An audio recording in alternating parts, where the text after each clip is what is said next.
Bueno, vamos a continuar con nuestro estudio de Juan, que ya nos falta muy poquito.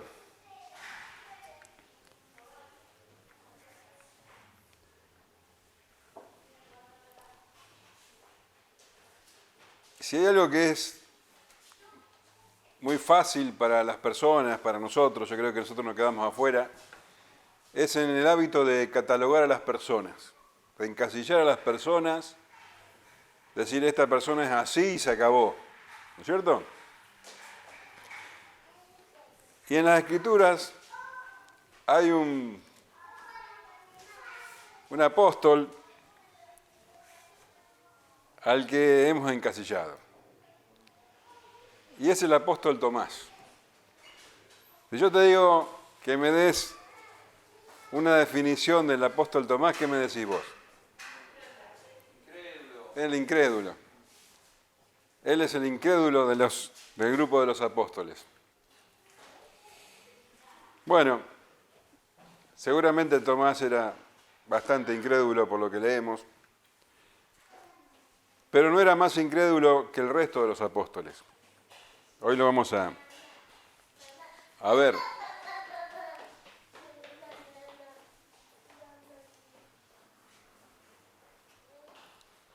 Estamos estudiando específicamente el día de la resurrección. Ustedes se acuerdan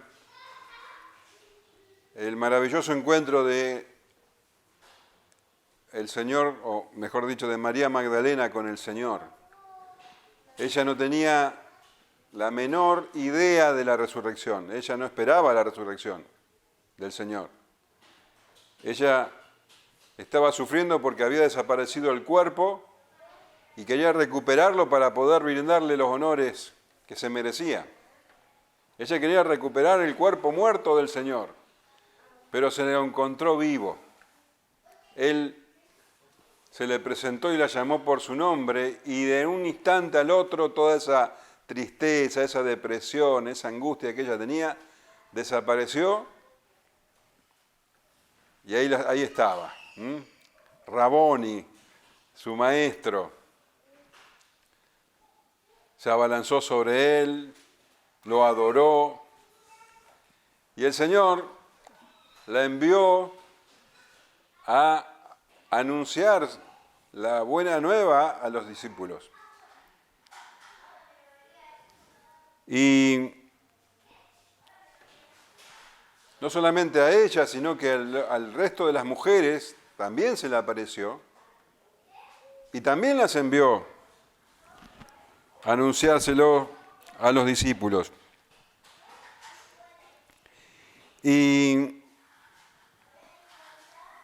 la reacción de estas personas fue la incredulidad. Fíjense, en Marcos 16:9 al 11 dice: habiendo pues resucitado Jesús por la mañana, el primer día de la semana, apareció primeramente a María Magdalena, de quien había echado 7 demonios. Yendo ella, lo hizo saber a los que habían estado con él, que estaban tristes y llorando. Ese era el estado de ánimo de los discípulos. Estaban tristes y llorando. Ellos, cuando oyeron que vivía y que había sido visto por ella, no lo creyeron. Este era el domingo, o sea, 3 días antes, el viernes. Para nosotros son 2 días, para los judíos 3. El viernes el Señor Jesús había muerto de una manera terrible, espantosa.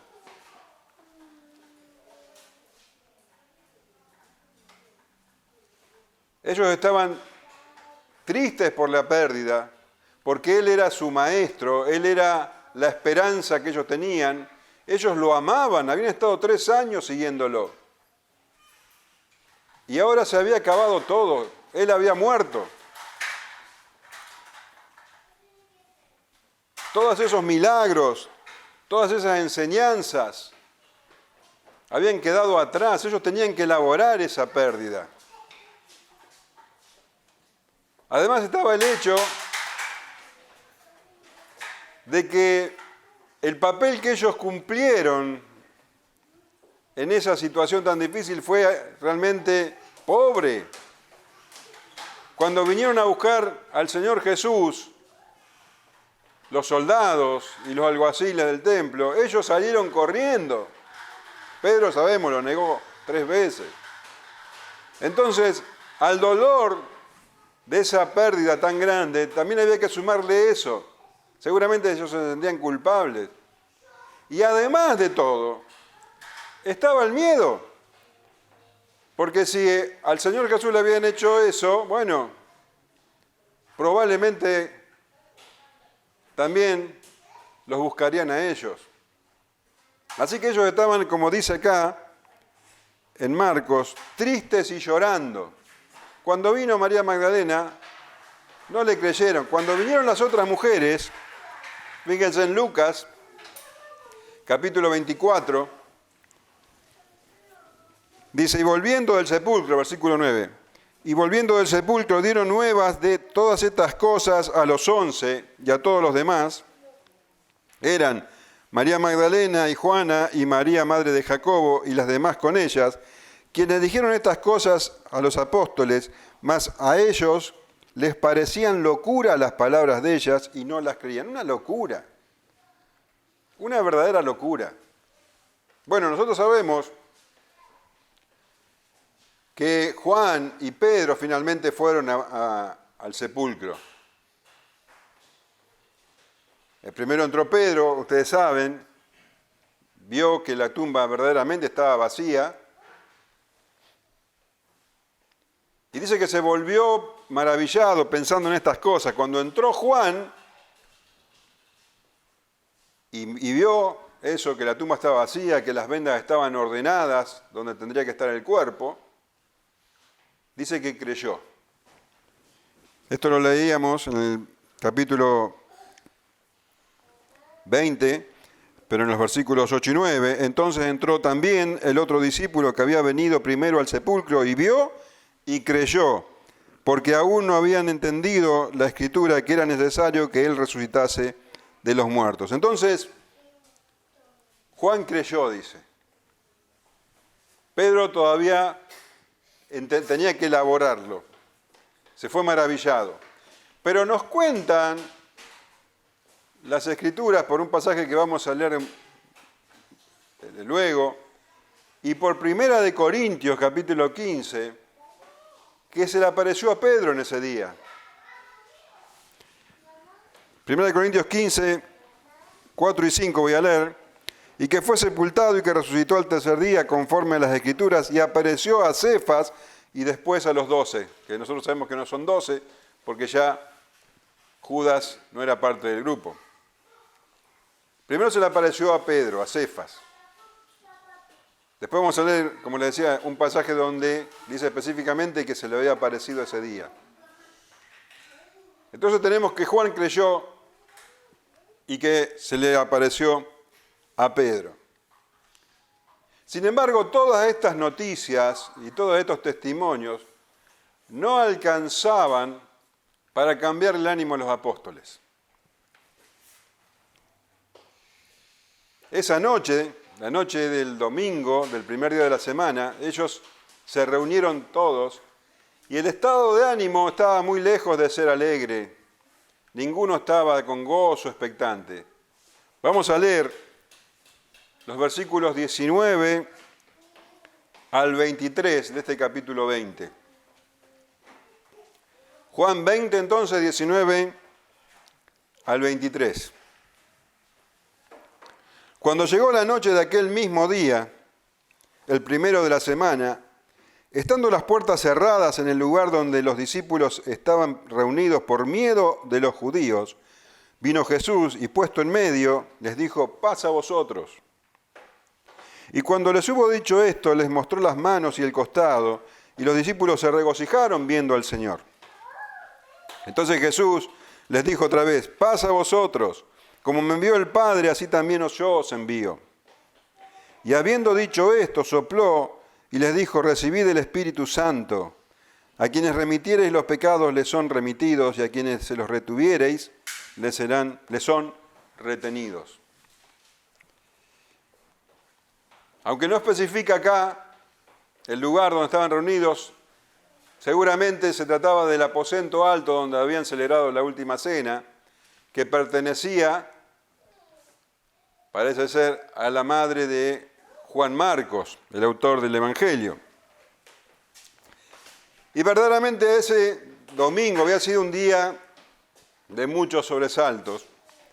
Y, bueno, ustedes saben entonces, al dolor que ellos sentían, a la tristeza y también al miedo, ahora se sumaba que había gente, había varias personas que decían que habían visto al Señor y algunos que habían hablado con Él inclusive. La cuestión que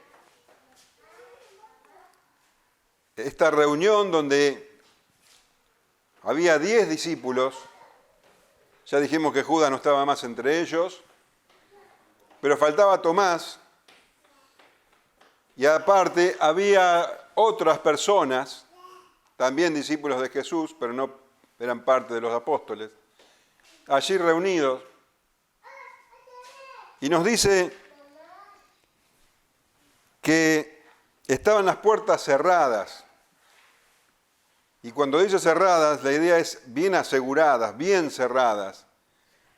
Porque, dice,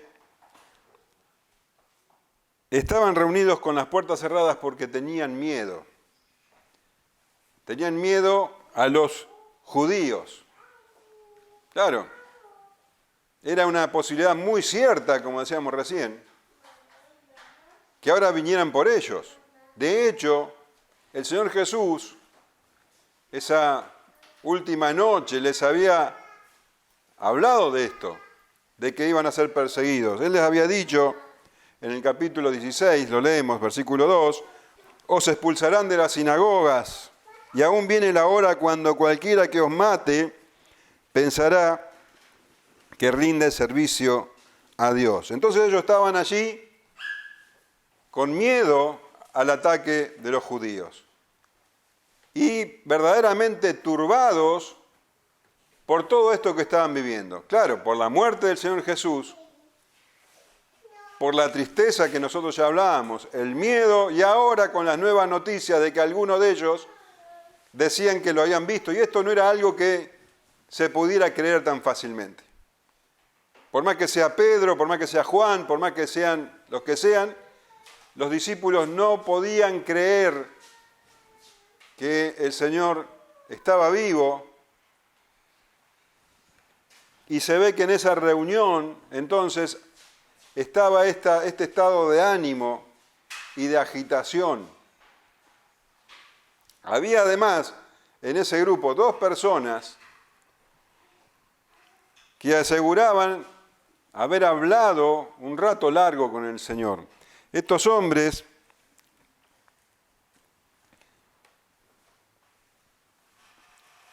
habían estado en la crucifixión, habían visto al Señor morir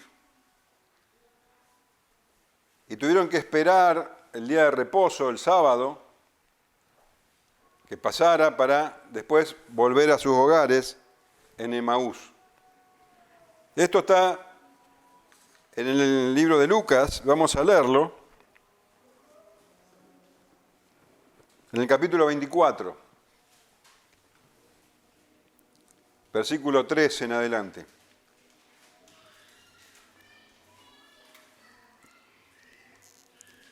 Y aquí, 2 de ellos iban el mismo día a una aldea llamada Emaús, que estaba a 60 estadios de Jerusalén, e iban hablando entre sí de todas aquellas cosas que habían acontecido. Entonces esas personas, como les decía, venían de una crucifixión. Estaban realmente turbados, estaban tristes. Ellos estaban en ese camino, unos 3 kilómetros de Jerusalén a Emaús, y lo que menos hacían era mirar el paisaje. Estaban realmente tristes. Dice que iban hablando y discutiendo. Sucedió que mientras hablaban y discutían entre sí, Jesús mismo se acercó y caminaba con ellos. Mas los ojos de ellos estaban velados para que no le conociesen. Y les dijo, ¿qué pláticas son estas que tenéis entre vosotros mientras camináis? ¿Y por qué estáis tristes? Respondiendo uno de ellos, que se llamaba Cleofás, le dijo, ¿eres tú el único forastero en Jerusalén que no ha sabido las cosas que en ella han acontecido en estos días? Entonces él le dijo, ¿qué cosas? El Señor Jesús le hacía estas preguntas para que ellos pudieran sacar lo que tenían adentro. Claro, y cuando él les preguntó, bueno, salió toda esa amargura, todas esas ilusiones que se esfumaron. Y ellos le dijeron, de Jesús Nazareno, que fue varón profeta, poderoso en obra y en palabra delante de Dios y de todo el pueblo, cómo le entregaron los principales sacerdotes y nuestros gobernantes a sentencia de muerte y le crucificaron. Pero nosotros esperábamos que Él era el que había de redimir a Israel. Todas esas ilusiones se fumaron. Se fumaron por la intervención de los principales sacerdotes y de las autoridades judías. Y ahora, además de todo esto, hoy es ya el tercer día que esto ha acontecido, aunque también nos han asombrado unas mujeres de entre nosotros, las que antes del día fueron al sepulcro, y como no hallaron su cuerpo, vinieron diciendo que también habían visto visión de ángeles, quienes dijeron que Él vive. Y fueron algunos de los nuestros al sepulcro y hallaron así como las mujeres habían dicho, pero a Él no lo vieron. Ellos también estaban turbados porque lo que las mujeres decían. Entonces Él le dijo, oh insensatos y tardos de corazón, para creer todo lo que los profetas han dicho. ¿No era necesario que el Cristo padeciera estas cosas y que entrara en su gloria? Y comenzando desde Moisés y siguiendo por todos los profetas, les declaraban todas las escrituras lo que de Él decían. Llegaron a la aldea donde iban y Él hizo como que iba más lejos. Mas ellos le obligaron a quedarse, diciendo, quédate con nosotros, porque se hace tarde y el día ya ha declinado. Entró pues a quedarse con ellos. Y aconteció que estando sentado con ellos a la mesa, tomó el pan y lo bendijo, y lo partió y los dio. Entonces le fueron abiertos los ojos y le reconocieron. Mas Él desapareció de su vista. Y se decían el uno al otro, ¿no ardía nuestro corazón en nosotros mientras nos hablaba en el camino y cuando nos abría las Escrituras? Y levantándose en la misma hora, volvieron a Jerusalén y hallaron a los 11 reunidos de los que estaban con ellos. Entonces, estos hombres, ahora, después de haber estado con el Señor Jesús, salieron corriendo para Jerusalén y llegaron a donde estaban reunidos los 11, dice, pero que en realidad nosotros sabemos que eran 10, no estaba Tomás y otras personas. Por lo que leemos entonces, la hora ya estaba bastante avanzada, la noche estaba bastante avanzada, porque si cuando estaban llegando de Emaús estaba declinando el día, después cenaron, el Señor se les manifiesta y hacen los 3 kilómetros de vuelta, entonces hay un tiempito ya, la noche ya estaba entrada. Cuando ellos llegaron a esa reunión, bueno, estaba ese ambiente algo alterado, donde algunos trataban de convencer que el Señor había resucitado y otros no podían aceptar esa afirmación. Estaba ese estado de ánimo, además del miedo a que pudieran llegar los judíos en cualquier momento. Entonces, dice, bueno, hallaron a los 11 reunidos y a los que estaban con ellos, que decían, ha resucitado el Señor verdaderamente y ha aparecido a Simón. Entonces ellos contaban las cosas que le habían acontecido en el camino y cómo le habían reconocido al partir el pan. Así que así estaba la reunión, en esa efervescencia, cuando de pronto aparece el Señor. Y dice, vino Jesús y puesto en medio les dijo: paz a vosotros. ¿Cómo entró? No sabemos. Las puertas estaban aseguradas y de pronto él estaba ahí en medio de ellos. Y habló. Y dijo: paz a vosotros. Imagínense el impacto que habrá sido esto para estas personas. Y verdaderamente, si algo era necesario para ellos, si algo necesitaban, era paz, porque estaban turbados. Y el Señor les da, les dice: paz a vosotros. Algo que ya les había hablado en esa última noche. ¿Se acuerdan que Él les había dicho: la paz os dejo, mi paz os doy? Yo no la doy como el mundo las da. No se turbe vuestro corazón, ni tenga miedo. Y ahí estaban estos discípulos llenos de turbación y llenos de miedo. Así que si algo necesitaban eran paz. ¿Cómo había entrado? No sabemos.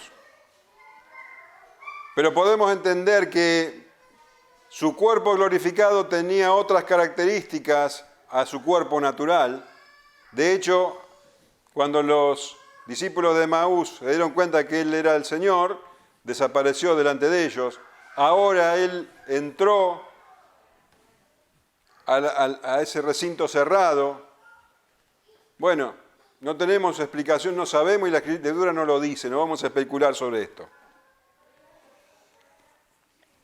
Y cuando les hubo dicho esto, les mostró las manos y el costado, y los discípulos se regocijaron viendo al Señor. Bueno, Juan dice que el Señor inmediatamente les mostró las manos y el costado, y ellos se regocijaron. Pero lo que hace Juan es un resumen de todo lo que aconteció, porque realmente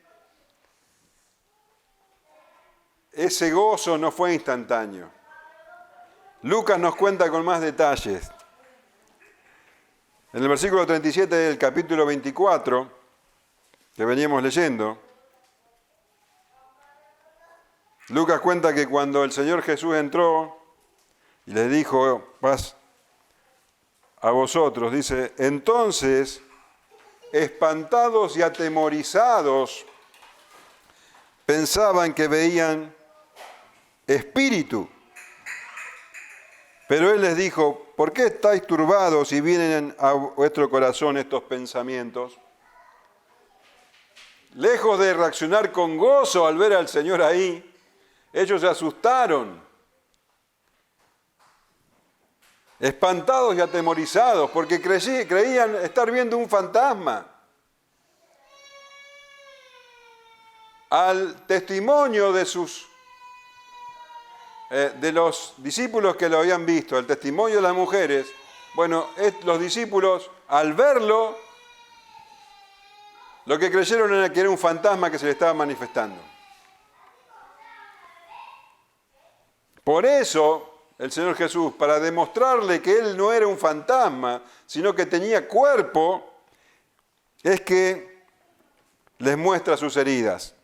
Lucas dice, 39, mirad mis manos y mis pies, que yo mismo soy, palpad y ved, porque un espíritu no tiene carne ni huesos, mas veis que yo tengo. Y diciendo esto, le mostró las manos y los pies. Entonces, bueno, para demostrarles que Él no era un fantasma, le mostró sus manos y sus pies, sus heridas. Y ahora, como dice Juan, ellos se regocijaron. Ahora sí se llenaron de gozo, pero seguían sin creer. Dice Lucas en el versículo 41, y como todavía ellos de gozo no lo creían y estaban maravillados, les dijo, ¿tenéis algo de comer? Entonces le dieron parte de un pez asado y un panal de miel, y él le tomó, comió delante de ellos. O sea que ahora estaban gozosos, pero seguían sin creerle. Y el Señor Jesús, para que creyeran, entonces le pide comida, para que vean que aparte de tener las heridas, él podía comer. Un fantasma no come. Un fantasma no tiene cuerpo. Pero si él comía, demostraba que tenía cuerpo. Entonces comió el pescado, comió la miel, para que ellos creyeran. Lucas, en el comienzo del libro de los Hechos, habla que el Señor se presentó a los discípulos con pruebas indubitables. Bueno, acá tenés algunas de esas pruebas indubitables. Sus heridas, y comió delante de ellos para testificar, para que ellos comprendieran, para que ellos creyeran de una vez por todas. Hechos 1:3 dice, y a quienes también después de haber padecido se presentó vivo con muchas pruebas indubitables, apareciéndoseles durante 40 días y hablándoles acerca del reino de Dios. Bueno, acá tenemos algunas de esas pruebas indubitables. Y ahora recién, después de haber palpado sus manos, sus pies, después de haberlo visto comer, es que creyeron. Lo que tenemos que ver entonces es que los discípulos creyeron cuando ya no podían hacer otra cosa, cuando ya era demasiado evidente, cuando el Señor les dio todas las pruebas, entonces ahí recién creyeron. Por eso yo al comienzo les decía que catalogamos a Tomás como el incrédulo, pero no era más incrédulo que el resto. Entonces Jesús les dijo otra vez, paz a vosotros. Como me envió el Padre, así también yo os envío. Imagínense, todo ese temor que tenían, toda esa tristeza, toda esa ansiedad, todo ese dolor, desapareció y ese dolor se transformó en gozo. Ahora sí estaban verdaderamente felices, alegres, el Señor estaba ahí, el Señor había resucitado, aquel que había sido crucificado ahora estaba delante de ellos. La luz del mundo estaba resplandeciendo con toda su fuerza en ese lugar. Imagínense la alegría, imagínense estos hombres que eran bastantes, además de los 10 y los 2 de Emaús, había algunos más, entonces era un grupo relativamente numeroso, todos felices, la algarabía que habría allí, como el Señor ya se lo había anunciado, sucedió exactamente lo que Él le había dicho. En el capítulo 16, versículos 19, leemos, Jesús conoció que querían preguntarle y les dijo, preguntáis entre vosotros acerca de esto que dije, todavía un poco y no me veréis, y de nuevo un poco y me veréis. De cierto os digo que vosotros lloraréis y lamentaréis, y el mundo se alegrará. Pero aunque vosotros estéis tristes, vuestra tristeza se convertirá en gozo. Eso que les había anunciado ahora estaba sucediendo. La tristeza en un instante se transformó en un gozo incontenible, en una alegría tremenda, al punto de que el Señor tuvo que volver a decirles, paz a vosotros. Ahora no era por el miedo, ni por la turbación, sino por la alegría. Tuvo que calmarlos. Paz a vosotros. Ahora sí estaban receptivos a recibir esa paz que el Señor había logrado con su sangre. Y una vez que los calmó, les dio instrucciones para la misión a la que los iba a enviar. Por eso les dijo, como me envió el Padre, así también yo os envío. Esa frase, esas palabras, el Señor las había hablado en primer lugar con el Padre. Este envío que ahora hacía era respuesta a su oración sacerdotal. Él había hablado al Padre y le había dicho, como tú me enviaste al mundo, así yo los he enviado al mundo. Y ahora era lo que estaba haciendo con ellos. Lo que habría hablado con el Padre, ahora lo hablaba con ellos. Había una analogía Él estaba haciendo una analogía de su propio envío de parte del Padre al envío que estaba haciendo Él a sus discípulos. Porque hay cosas que son evidentemente iguales. El que envía es el mismo, el mensaje es el mismo y los receptores son los mismos. Así que así como el Padre lo envió a Él, ahora Él le enviaba a los discípulos. La única diferencia, y es una diferencia abismal, en que los discípulos simplemente son portadores de la buena noticia. En cambio, el Señor es el que hizo posible esa buena noticia. Y de hecho, Él es la buena noticia. Y habiendo dicho esto, sopló y les dijo, recibid el Espíritu Santo. Y esta acción del Señor Jesús de soplar y las palabras que dijo, bueno, han dado lugar a diferentes explicaciones. Algo que resulta evidente que cuando Él sopla, está haciendo ver o está manifestando su deidad, porque claramente ese soplido nos remite al soplo de vida que Dios da en la nariz del hombre allá en el Génesis. El Señor sopla y les dice, recibid el Espíritu Santo. ¿Quién puede hacer eso sino Dios? Ahora, ¿por qué hizo eso? ¿Y qué significan esas palabras? Bueno, hay estudiosos, comentaristas muy respetados, que entienden que lo que estaba haciendo el Señor era un acto simbólico, que Él estaba adelantando simbólicamente lo que iba a suceder en Pentecostés. De hecho, sabemos que el Espíritu Santo vino sobre la iglesia en Pentecostés, no antes. El Señor Jesús dijo claramente a sus discípulos que era necesario que Él se fuera, ¿te acordás? Para que pudiera venir el Consolador. No iba a venir el Consolador antes que Él se fuera.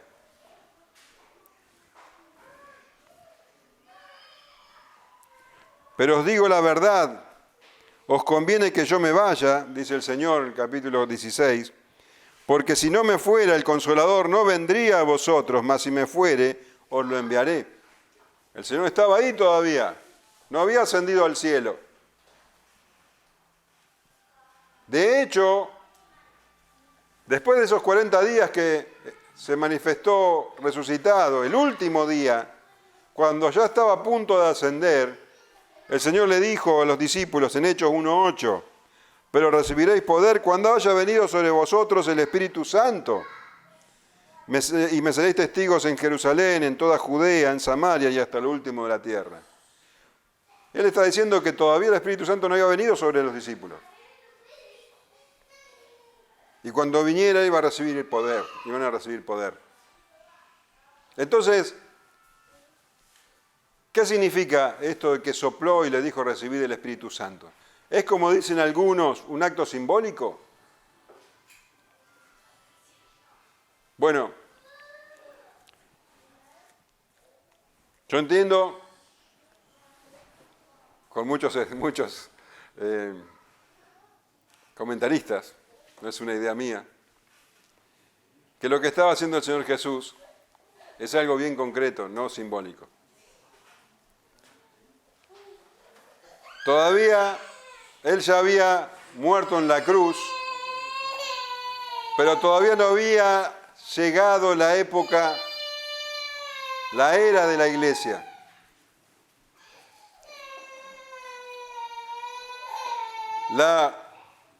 El accionar del Espíritu Santo después de Pentecostés iba a ser muy distinto a cómo fue el accionar del Espíritu Santo con los creyentes antes de Pentecostés. El Señor anunció que iba a venir el Espíritu Santo y que iba a morar en los creyentes. El Espíritu Santo, a partir de Pentecostés, vino a morar en la iglesia y en los creyentes y los dotó, a dotarlos de poder y dones para el servicio. Pero antes, el trabajo del Espíritu Santo con los creyentes era diferente. El Espíritu Santo ungía a las personas para un determinado propósito, para un determinado fin. Se ungía para los profetas, se ungía a los sacerdotes, se ungía a los reyes, se los ungía para hacer una obra determinada. Y ahora era precisamente eso lo que estaba haciendo el Señor Jesús. Sopló sobre ellos Espíritu Santo para un don determinado. No para que morase en los discípulos, sino le estaba dando un don determinado. Dice, sopló y les dijo, recibid el Espíritu Santo. E inmediatamente les dijo, a quienes remitiereis los pecados les son remitidos, y a quienes se los retuviereis les son retenidos. Con esa acción de soplar y con esas palabras, el Señor estaba invistiendo de autoridad a sus discípulos. Porque verdaderamente ellos no tenían ninguna autoridad. ¿Qué autoridad podían tener precisamente ellos que ni siquiera habían creído? Recién el Señor tuvo que hacer todas esas cosas que estuvimos viendo para que creyeran. ¿Qué autoridad podían tener ellos que salieron corriendo en el momento de peligro? ¿Qué autoridad podían tener si estaban atemorizados ante los judíos? No eran personas de autoridad.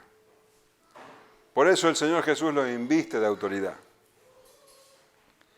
La autoridad que tienen los discípulos es una autoridad que no les pertenece, les es dada.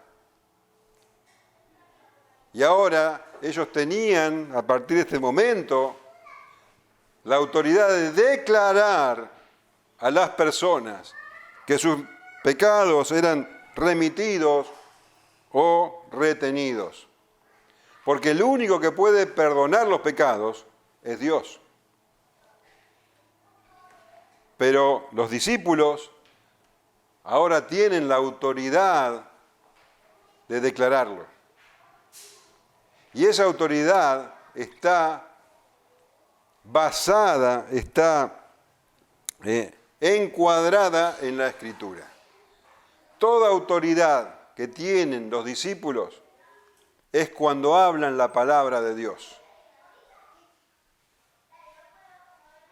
Mientras un discípulo, los 10, los 11 discípulos y los que ahí van a creer a partir de ellos, tienen la autoridad siempre y cuando estén obrando conforme a la Escritura.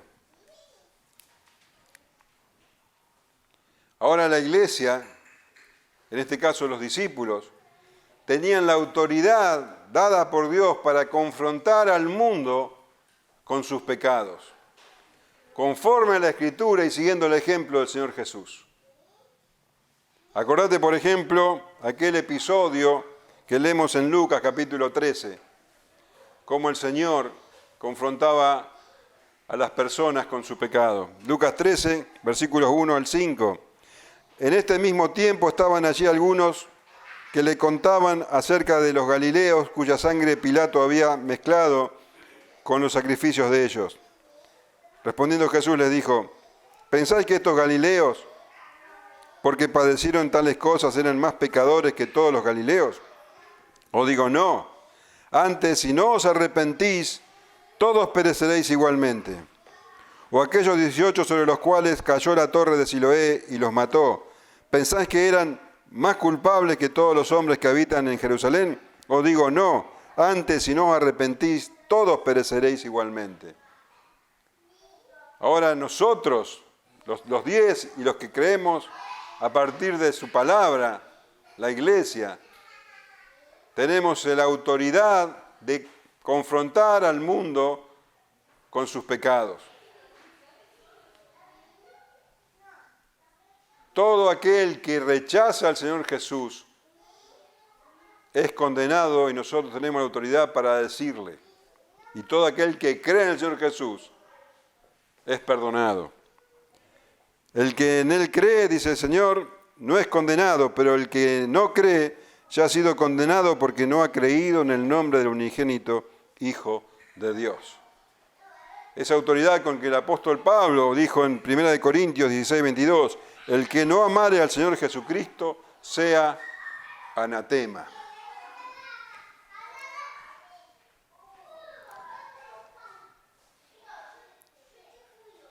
La norma, entonces, autoritativa es la palabra de Dios. Y cuando un discípulo de Cristo habla la palabra de Dios y hace la palabra de Dios, tiene la autoridad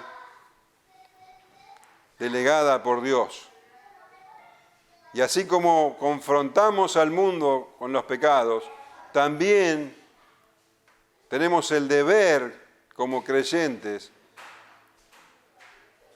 de traer a un hermano que está en pecado a la verdad. Y primero se hace, ustedes saben, en Mateo capítulo 18 lo habla, primero se hace en forma privada, después pública, y si la persona no se arrepiente, tenemos la autoridad de parte de Dios para declararlo fuera de la iglesia. La iglesia tiene el poder delegado de Dios, la autoridad delegada por Dios. No está en nosotros, no es por nuestros méritos, no es por nuestras condiciones, no es por nuestro conocimiento, sino que viene de Dios y está respaldada por su palabra. Yo como pastor, toda mi autoridad está en lo que digo conforme a la palabra, no está en mí. No está en mí, está en la palabra de Dios. Esa es la autoridad que tiene la iglesia. Entonces, no había nada de especial en estos 11 apóstoles. Eran personas como nosotros. No había nada especial en ellos, como tampoco hay nada especial en nosotros. Solamente el Señor Jesús es capaz de transformar el lamento en gozo y de transformar personas tan incrédulas, tan imperfectas, en personas con autoridad, capaces de ser testigos aún a costa de sus vidas. El Señor Jesús solamente puede hacerlo. Y como siempre decimos, a Él sea la gloria. Amén.